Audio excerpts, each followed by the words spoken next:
The US Navy will never again be a dreadnought fleet of big gun battleships. But it is time to re-examine the role of armor in naval architecture. In World War II, the Japanese super-battleships Yamato and Musahi each mounted 9 18-1-inch guns. The largest naval guns ever deployed, but they never sank a single American ship. In a conflict decided by naval aviation, Yamato and Musahi were used mainly as flagships and troop transports. Despite their huge armaments, they were steel dinosaurs from an earlier strategic age. But how do you sink a steel dinosaur? The answer is with difficulty.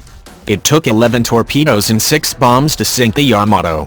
The Musahi took 19 torpedoes and 17 bombs. And at the time they were sunk, both ships were already limping along on patch-up repairs from earlier torpedo strikes.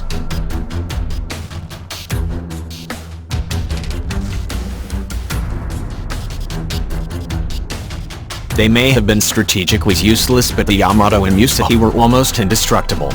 Naval construction requires decades of advanced planning, and naval planners are always at risk of fighting the last war. Since the end of World War II, US naval planning had revolved around the aircraft carrier. But world wars are few and far between, and other missions abound.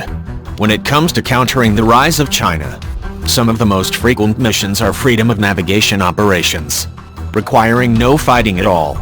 Over the last several years, China has become increasingly aggressive in asserting illegal maritime claims in the South China Sea. In response, the United States regularly conducts FONUPs, sailing destroyers within 12 nautical miles of China's artificial islands, to repudiate Beijing's claims to sovereign territorial waters. So far, China has been sensible enough not to challenge any of these operations. But a destroyer is a fragile fish. In June last year, the USS Fitzgerald was put out of action by a collision with a container ship, with the loss of 7 lives on the destroyer. Then in August, the USS John S. McCain was nearly sunk by an oil tanker. 10 sailors lost their lives. The tanker suffered no injuries. Leaving aside the issue of poor seamanship, these two collisions illustrated a potentially more serious shortcoming of today's naval ships: poor survivability. Navy ships used to threaten oil tankers, not the other way around. The US Navy certainly needs the firepower provided by its awesome carrier strike groups and its flimsy, but nonetheless formidable guided missile destroyers. But it also needs ships that can take a punch and keep on sailing. That kind of toughness is likely to become an even more important quality as China develops its precision strike capacities. Soon it may become too dangerous to sail an unarmored ship in the South China Sea. Stealth is one way to keep from getting hit, and the United States leads the way in the development of stealthy destroyers.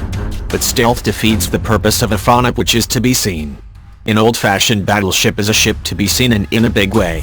But there's no need for the Navy to build an old-fashioned battleship in the 21st century when it can build a new-fashioned battleship instead.